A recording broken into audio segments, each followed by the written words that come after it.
विराम चिह्न।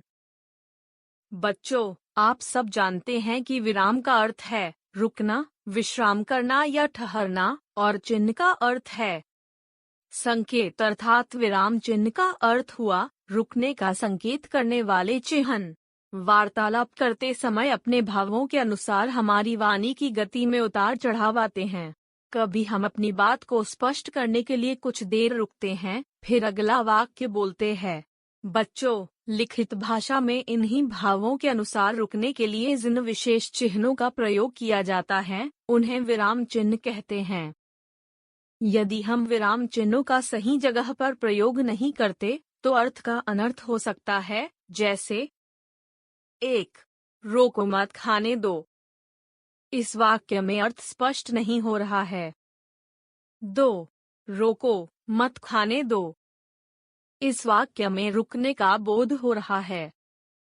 3. रोको मत खाने दो। इस वाक्य में न रुकने का बोध हो रहा है। उपर्युक्त वाक्यों के विश्लेषण से स्पष्ट होता है कि भावों एवं विचारों की अभिव्यक्ति को स्पष्ट और बोधगम्य बनाने के लिए विराम चिन्हों का प्रयोग आवश्यक ही नहीं, अनिवार्य भी है।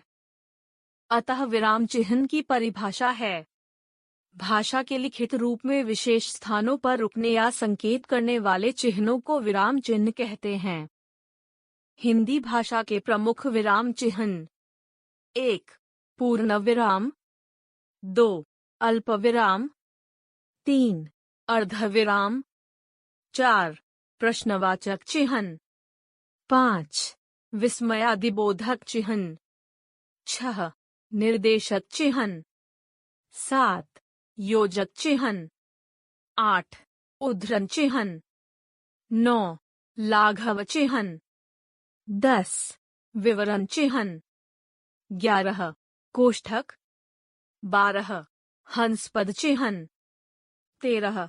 विस्मरण चिन्ह, 14. रेखांकन, 15. विस्तार चिन्ह, 16. साम्य चिन्ह। 1. पूर्ण विराम। पूर्ण विराम का चिन्ह वाक्य की समाप्ति पर लगाया जाता है, परंतु विस्मयादिबोधक तथा प्रश्नवाचक वाक्यों के अंत में इसका प्रयोग नहीं किया जाता। जैसे क. आज तेज धूप निकली है। ख. कल वर्षा हो सकती है। 2. अल्पविराम। अल्पविराम का प्रयोग निम्नलिखित स्थानों पर किया जाता है। 1. एक ही प्रकार के शब्दों को अलग अलग करने के लिए, जैसे मुझे केला, संतरा, आम, चीकू सभी फल पसंद हैं। 2. संबोधनसूचक शब्दों के बाद, जैसे पिताजी, हमें भी सर्कस ले चलिए।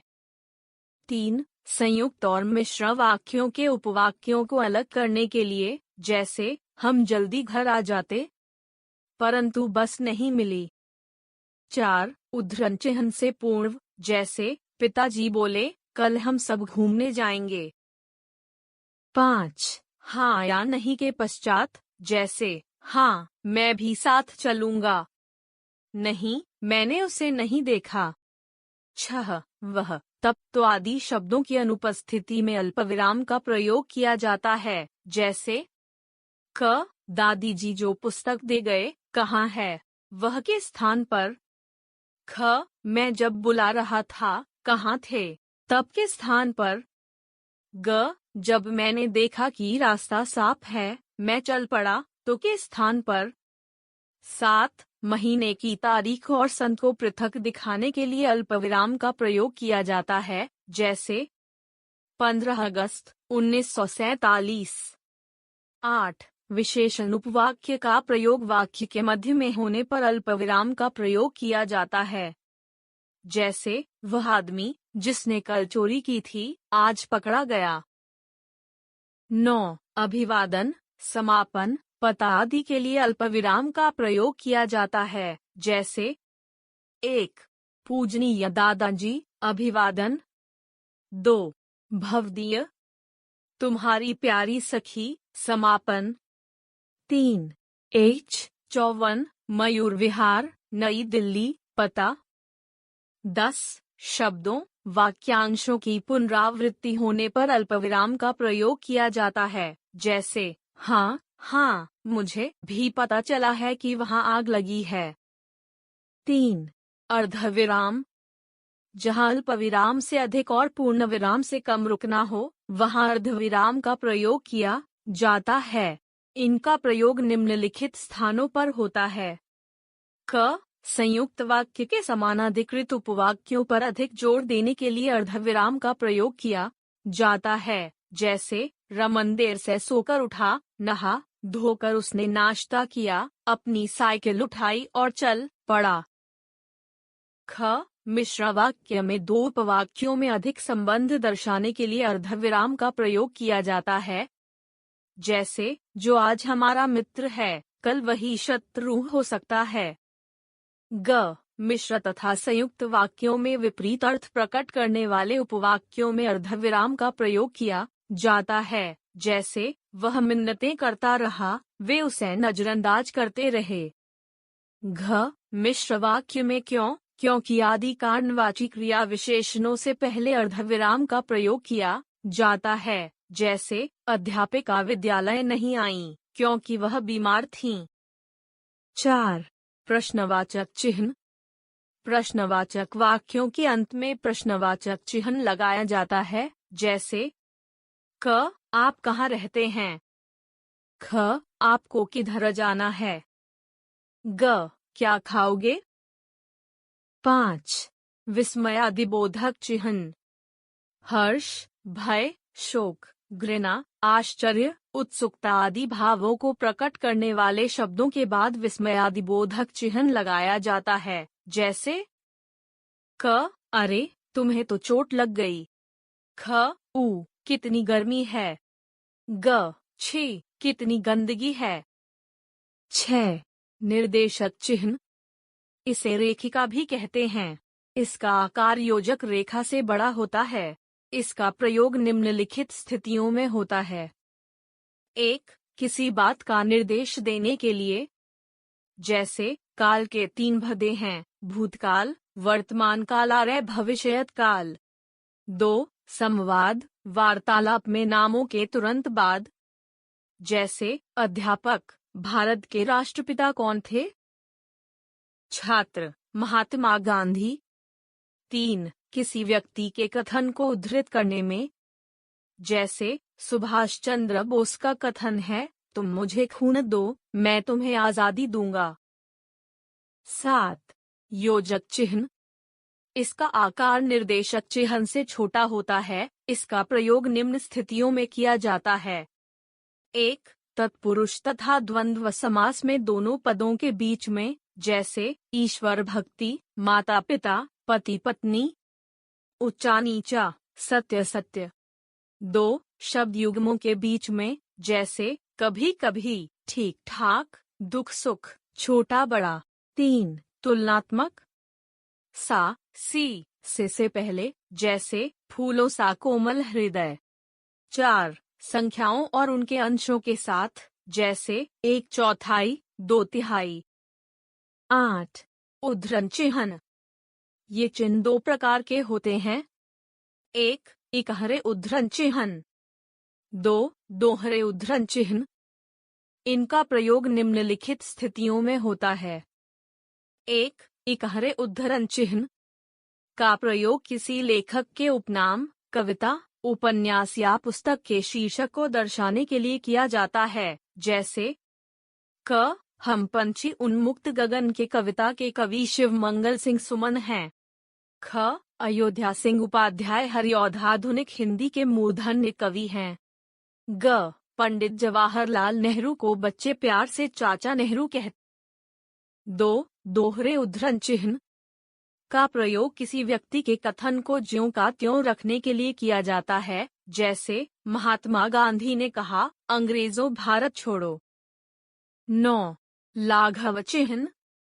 इसे संक्षेप सूचक भी कहा जाता है। शब्दों को संक्षिप्त रूप में लिखने के लिए इस चिन्ह का प्रयोग किया जाता है, जैसे डॉक्टर, कृपया पन्ना उल्टिए। क्री, master of arts, M A. 10. कोष्ठक। इसका प्रयोग निम्न स्थितियों में होता है। 1. किसी पद का अर्थ स्पष्ट करने के लिए, जैसे सिद्धार्थ, गौतम बुद्ध की पत्नी का नाम यशोधरा था। 2. क्रमसूचक अंकों एवं अक्षरों को दर्शाने के लिए, जैसे अ. राम, ब. मोहन, स. भारत। 1. वक्त की पाबंदी करना। 2. रिश्वत न लेना। 3. ज्ञान देना।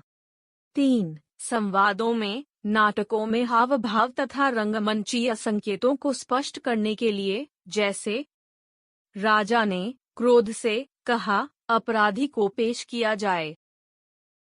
11. विवरण चिन्ह।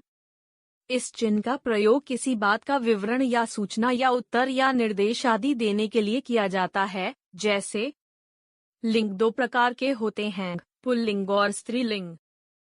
वनों के लाभ निम्नलिखित हैं। 12. हंसपद चिन्ह। इस चिन्ह का प्रयोग लिखते समय किसी शब्द या शब्दांश के छूट जाने पर किया जाता है और छूटे हुए शब्द या शब्दांश को पर लिख दिया जाता है। इसका दूसरा नाम त्रुटिपूरक चिन्ह है, जैसे गंगा हिमालय से निकलती है। सन 1914 में प्रथम विश्व युद्ध हुआ था। 13. विस्मरण चिन्ह। यदि लेखन के समय कोई महत्वपूर्ण बात का बड़ा हिस्सा छूट जाए, तो उस वक्तव्य के अंत में लिखने से पूर्व और जहां यह बात लिखी जानी चाहिए थी, दोनों स्थानों पर इस चिन्ह का प्रयोग किया जाता है, जैसे राजेंद्र प्रसाद हमारे देश के प्रथम राष्ट्रपति थे। उनका जन्म 3 दिसंबर 1884 में हुआ था।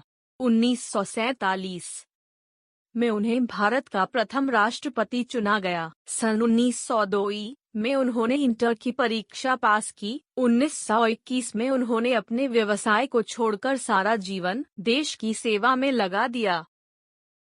14. रेखांकन।